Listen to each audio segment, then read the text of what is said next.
우리끼리만 아는 이야기, 오늘 말씀 제목입니다. 옛날에도 그랬겠지만 갈수록 이 현대 사회가 될수록 가장 중요한 게요, 정보예요. 정보. 근데 이 정보라고 하는 것이 나만 알아야 정보의 가치가 있지, 다 알면 그때부터는 정보가 아니에요. 상식이 되어버린 것이죠. 가끔 전화를 받습니다. 혹은 문자 메시지를 받아요. 좋은 땅이 있대요. 주식에 등락을 아는 정보가 있대. 알려주겠대. 근데 그거 왜 나한테 알려줄까요? 그렇게 좋은 땅이 있으면 자기가 사지. 그렇게 주식에 등락하려면 자기가 몰빵하지. 왜 나한테 알려줄까요? 하지만 이런 경우는 이야기가 다릅니다. 아버지가 아들들 다 모아놓고 내가 남들은 모르는 좋은 중요한 정보를 줄게. 이럴 때는 아버지는 자식이 진짜 좋은 정보를 주는 게 맞아요. 또 친구들 가운데 베스트 프렌드, 가장 절친이 나한테 중요한 정보를 준다. 그러면 기교를 가치와 이유가 있어요. 왜 그러냐면 아버지하고 아들 혹은 매우 친한 친구는 이 서로 이익이 공유돼 있어요. 네가 기쁜 게 내 기쁨이고 네가 행복한 게 내 행복이고 네가 좋은 게 내 좋은 거기 때문에 나도 좋지만 너도 좋으라고 준다는 거죠. 친구가 행복한 게 자기도 행복하는, 그게 베프의 특징 아닙니까? 아버지는 자식이 잘 되는 게 내가 잘 되는 거야. 그러니까 좋은 정보 주는 거거든요. 그래서 이게 나한테 말할 때 이 사람은 나하고 무슨 관계가 있냐, 나 생면부지의 사람이 좋은 정보 준다, 그게 사기인지 좋은 정보인지 알 수가 없죠. 하나님과 우리의 관계가 바로 그렇습니다. 하나님께서 스스로 높으신 하나님, 천지의 창조주께서 이 땅에 미천한 인간과 스스로 공동 운명체가 되어버리셨어요. 그걸 언약관계라고 합니다. 하나님이 우리와 언약관계를 맺어갖고 내 기쁨이 하나님의 기쁨이 되고 내 이익이 하나님의 이익이 되고 내 행복이 하나님의 행복이 된 거예요.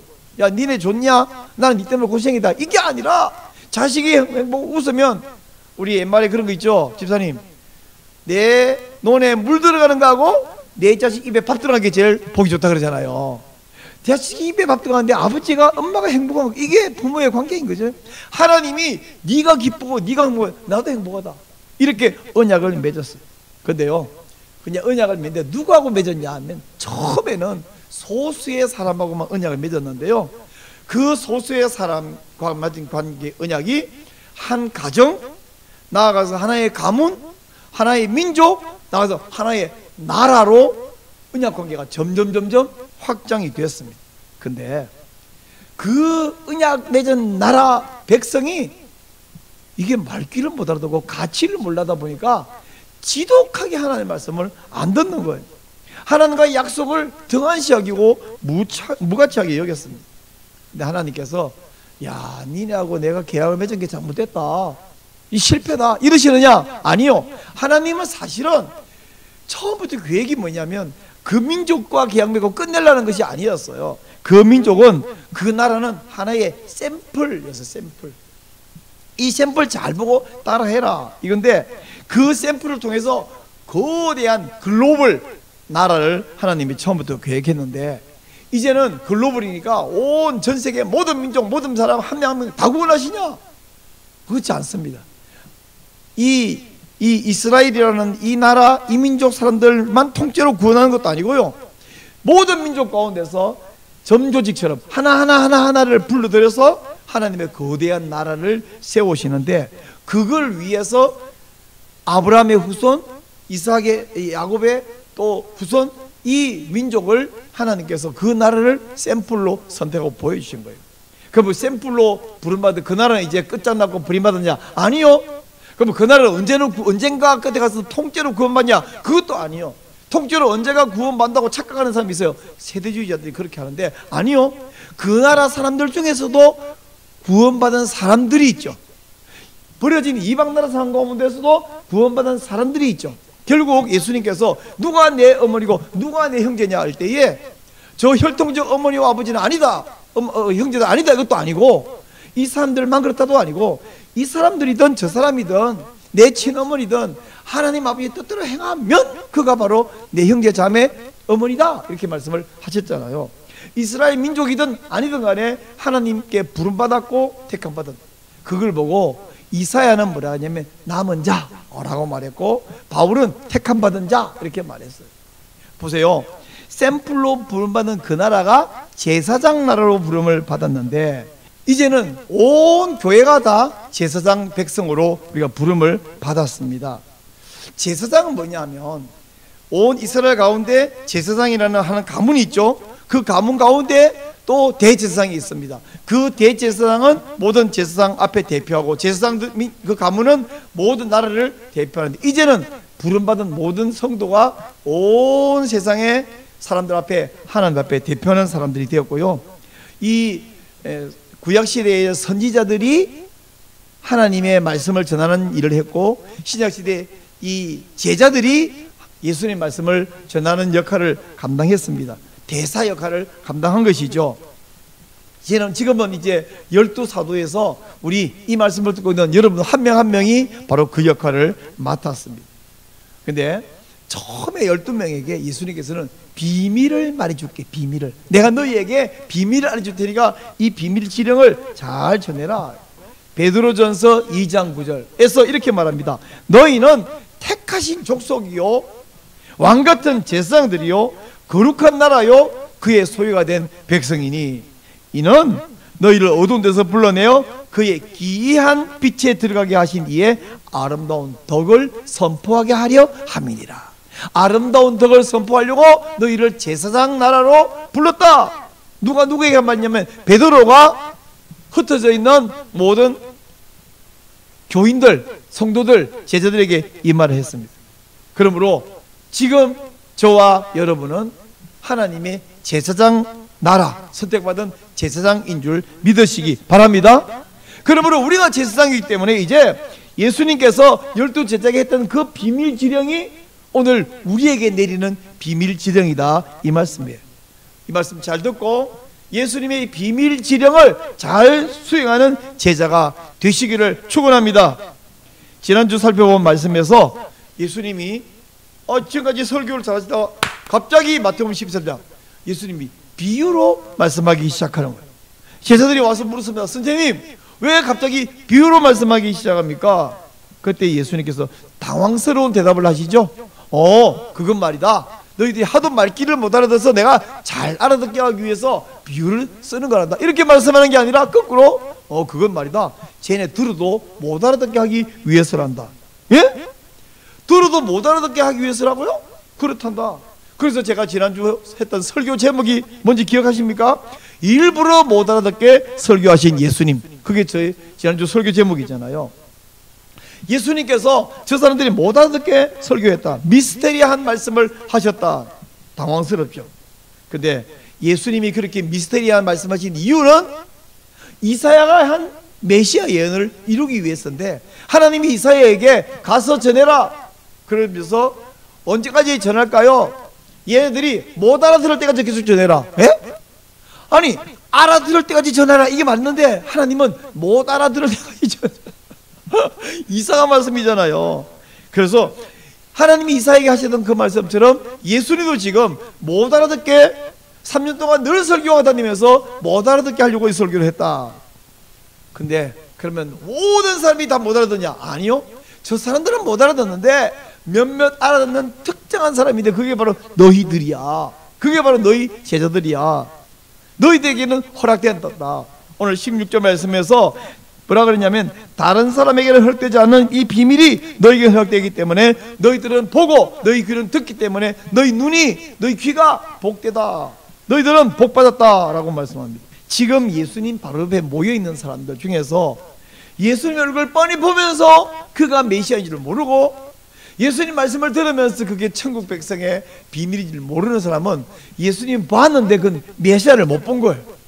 귀로 지금 이야기를 들었는데 그것은 깨닫지 못했으니까 그건 들은 것이 아닙니다. 그래서 예수님께서 자, 저들은 모르는데 너희들에게만 비밀을 알려줄게. 자, 잘 들어봐라. 아까 했던 그 비유의 뜻은 이런 것이야 하고 이제 18절부터 말씀하기 시작하는데 이렇게 말합니다. 씨가 떨어졌는데 땅에 떨어졌잖아. 그건 새들이 쭈워 먹어버린다 그랬지. 복음을 들었는데 무슨 감흥이 없어. 그리고 세상에 다른 얘기에 훅 붙여버리고 들었는데, 우리 동료 사람들 같이 앉아 듣는데 다 같이 이런 이야기인데 어떤 사람은 못 듣는 사람이 있고 딴 데 정신을 못 듣는 사람이 있어요. 복음을 전했습니다. 어떤 사람은 같이 귀를 열고 들었는데 소리는 들렸는데 내용이 안 들린 사람이 있어요. 세상 돌아가는 이야기에 정신이 팔려 있으면 복음이 휙 지나가 버리는 거예요. 심지어 예배당 안에 와서 설교 30분 그 설교 시간에 앉아가지고 듣고 있는데 다 들었냐? 분명히 못 듣는 사람이 있어요. 아니, 들었는데 예호와만 들었고 다른 이야기만 들었고, 오늘 목사님이 저기 어디 가서 수련회 이끌고 왔대. 그거 오늘 설교 핵심 아니잖아요. 그런 이야기는 들었는데 설교 핵심은 못 들었는데요. 이러면 그건 들어도 못 들은 것이 되지 않습니까? 또 어떤 사람은 돌밭에 떨어진 씨는 뭐냐? 뿌리가 났는데 깊지 않으니까 땅이 바짝 마르니까 같이 말라 죽어버렸다. 가시밭에 떨어진 씨는 싹이나 자라는데 세상에 걱정, 뭐 먹고 사냐, 또는 뭐 예수 믿다가 손해는 없을까, 이런 걱정하다가 믿음이 질식해서 죽어버리는 사람입니다. 근데요, 지금 이 이야기는요, 비유거든.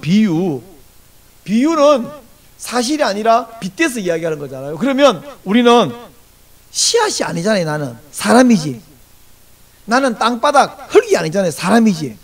보세요. 씨앗이 지가 떨어지면서 나는 저기 부드러운 흙에 떨어져야지 그런 방향을 들어갈 수 있나요?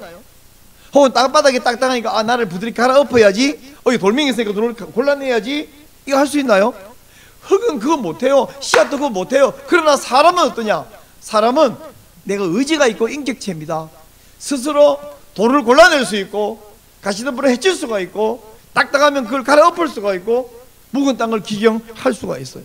그래서 이 말을 보면서 야, 어쩔 수 없는 거야 이 말이 아니라, 딱딱한 밭이면 갈아엎으면 된다. 옥토, 좋은 땅, 부드러운 땅은 따로 정해져서, 나는 운명적으로 팔자가 사나워서 안 돼요. 그러나 나는 가문이 들어서 안 돼요. 이게 없어요. 가문이 현실적으로 안 좋은 가문이면 그 가문을 내가 바꿀 수가 있어요. 복음을 받고 나로 말미암아 내 가문을 바꿀 수가 있어요. 저는 예수 믿는다고 교회 간다고 아버지가 아주 싫어했어요. 나중에 보니까 제 아내도 학생 시절에 교회 간다고 아버지께 그렇게 욕도 먹고, 근데 그걸 믿음으로 이겨냈습니다. 말하자면 어쩌면 돌짝밭이었고 어쩌면 가시밭이었는데 그걸 해치고 결국에는 믿음을 이겨냈고 믿음을 지켰고 나중에 보니까 목사도 되고 사모도 됐습니다. 딱딱한 이 돌밭을 우리는 골라낼 수 있는 것이 우리 사람의 능력이죠. 사람의 결심으로 할 수 있습니다. 제 아들들은 목사 아들이라고 태권도를 좋아해서 열심히 태권도하고 다녔는데 보니까 태권도 성단 시험을 꼭 주의를 하네. 야, 거기 성단 시험 갈 수 없어. 교회 예배드려야지. 내 아들은 또 검도를 좋아하고 검도합니다. 지금도 멋있는 옛날 그 어릴 때 검도 사진 딱 한쪽에 있는데 문제는 뭐예요? 그 검도도 성단 시험 주의를 하네. 성단 시험 안 하면 그냥 검도 배우기만 다니면 재미없잖아요. 결국 그만둬버리고 손해를 감수하면서 세상에 재미있는 거 좋은 거 그거 하고 내 믿음을 지키고 예배드리는 거 이거 하고 이 중에서 선택할 수가 있습니다. 제가 입버릇처럼 자주 하는 말이 뭐냐면, 우리가 믿음이 성숙하고 은혜를 받는데 하나님의 은혜가 몇 %라고요? 100%예요. 100%. 그러면 내 수고나 노력은 이제 필요 없나요? 아니요. 내 헌신, 결심, 노력도 100%. 이 둘이 합치면 100%가 된다. 산수에는 그런 말이 없지만 이 믿음에는 그런 말씀이 성립이 됩니다. 그러므로 좋은 땅이 따로 있는 게 아니라 내가 노력해서 돌멩이, 돌짝밭도 가시덤불도 좋은 땅을 만들어서 100배 기르시할 수 있는 줄 믿습니다. 그러므로 여러분 받은 복음의 말씀 환경이 어떠하든지, 목사 가정에서 교회 안 가고 예수 안 믿으면 오히려 핍박받든지, 아니면 교회 간다고 야단 맞고 욕먹고 두들겨 맞고 하든지, 어떤 상황 어떤 환경이든지 간에 나는 어쩌다가 공부를 잘하고 해서 주 5일 근무하고 대충 일해도 월급 많이 나오는 좋은 회사에서 주일로 교회에 지장 없는 그런 사람도 있지만, 야, 이거 장사하다 보니까 주인 매상이 평일에 절반에 해당되네. 이거 큰일이네. 나는 하다 보니까 생업이 온통 어떤 상황이든지 내가 헤쳐나가는 결심하고 은혜를 구할 때 주님의 은혜로 우리 환경은 바꾸고 만들어 갈 수 있는 줄로 믿습니다. 그래서 30배, 60배, 100배인데 목표를 높게 잡아야 성취할 수 있어요. 사람이 100배 목표로 세웠는데 하다 보니까 60배 될 수 있습니다. 60배 목표를 세웠는데 하다가 30배 될 수 있어요. 근데 30배 목표를 세우면 빵점이 될 수도 있습니다. 하나님, 저는 100배 결실하는 사람이 되게 하여 주시옵소서. 나는 100배 결실하고 싶습니다. 말씀을 제가 한번 정리를 해드려 볼게요. 씨 뿌리는 비유, 예수님 말씀하신 비유 중에 첫 번째 비유입니다. 그리고 이 씨 뿌리는 비유는 복음을 잘 알아듣고 잘 받아들이라고 준 비유가 아니라 못 알아들으라고 주신 비유가 씨 뿌리는 비유예요. 하지만 한 명도 못 알아듣는 것이 아니라, 아무도 못 알아듣는 것이 아니라 그 중에서 알아들은 소수가 있었어요. 선택받은 사람이 있었어요. 그 소수, 이사야가 말하는 남은 자, 또 바울이 말하는 선택된 자, 제자, 성도, 바로 가장 중요한 것이 누구냐? 그 선택받은 사람들 중에 제가 있다는 이야기고 여러분이 들어가 있다는 사실입니다. 예수님의 비유는 미스테리, 비밀입니다. 남들은 들어도 모르고 봐도 보지 못하고 오직 누가 아는 이야기예요? 우리끼리 아는 이야기. 오늘 말씀 제목입니다. 우리끼리만 아는 이야기. 하나님께서 그 비밀을 누가 알려주냐? 아까 제가 소두에 말했어요. 좋은 정보를 모든 사람에게 공개하는 것은 그건 좋은 정보 아닙니다. 생명부지의 사람이 나한테 전화 그래갖고 좋은 땅이 있는데요, 그거 당신이 사세요. 모르는 사람이 나한테 문자 오면서 주식 정보 알려드릴게요, 그건 네가 사세요. 내가 그걸 어떻게 믿어요? 그러나 친아버지가 아들 보아서 야, 이게 좋은 정보가 있어. 왜 줍니까? 네 행복이 내 행복이니까, 네 기쁨이 내 기쁨이니까. 하나님께서 우리에게 공동 운명체가 되셨습니다. 여러분의 기쁨이 하나님의 기쁨이고 여러분의 행복이 하나님의 행복인 줄 믿으시기 바랍니다. 왜 그러냐? 하나님이 우리와 언약관계를 맺었기 때문이에요. 남자 한 명, 여자 한 명이 태어난 집이 다르고 가문도 다르고 전혀 모르는 사람이 어쩌다가 만났어요. 정이 들었어요. 사랑해요. 그래서 둘이 결혼해요. 결혼하는 순간 어떤 관계가 되는지 아시죠? 일심동체야. 경제 공동체야. 남편 돈이 아내 돈, 아내 돈이 남편 돈 돼. 언약관계. 결혼하는 언약을 맺는 순간 둘이는 상관이 없었는데 이제는 완전히 무천 하나가 된 것처럼 하나님이 그래요. 하나님과 우리 사이는 일천관계도 아니고요, 무천이에요. 우리는 그리스도의 신부입니다. 하나님은 우리의 신랑, 교회의 신랑이십니다. 교회의 신랑이신 예수님이 우리를 살리려고 뭐냐? 목숨을 주신 줄 믿으시죠? 이제 신부인 우리는 그 신랑, 남편이신 예수님을 위해서, 나를 위해 죽으신 그 예수님 앞에 합당한 반응을 해야 합니다. 우리가 걸어가는 이 신앙의 길이 길바닥처럼 딱딱할지라도, 혹은 돌밭처럼 척박할지라도, 가시덤불처럼 장애물이 있더라도 골라내고 이겨내야 합니다. 묵은 땅을 갈아엎고 돌을 골라내고 가시덤불 제거해서 옥토를 만들어야 됩니다. 우리를 부르신 하나님이 우리에게 그런 능력을 주시는 줄을 믿습니다. 우리를 부르신 하나님이 우리에게 옥토를 만들 수 있는 능력을 주신 줄 믿으시기 바랍니다. 저와 여러분은 가시밭이 아니에요. 돌짝밭도 아니에요. 길가밭도 아니에요. 예수님이 이 말씀은 다 운명이야. 좋은 밭에 안 떨어지면 끝장난 거야, 이 말씀인 것이 아니라 너희들의 밭을 좋은 땅으로 만들어서 옥토를 만들어서 성숙해서 30배도 되고 60배도 되고 100배도 결실할 수 있다 라고 말씀하신 줄 믿으시기 바랍니다. 이런 믿음이 성숙하고 100배로 결실해서 100배 헌신하고 100배로 쓰임받는 성도가 되시기를 축원합니다.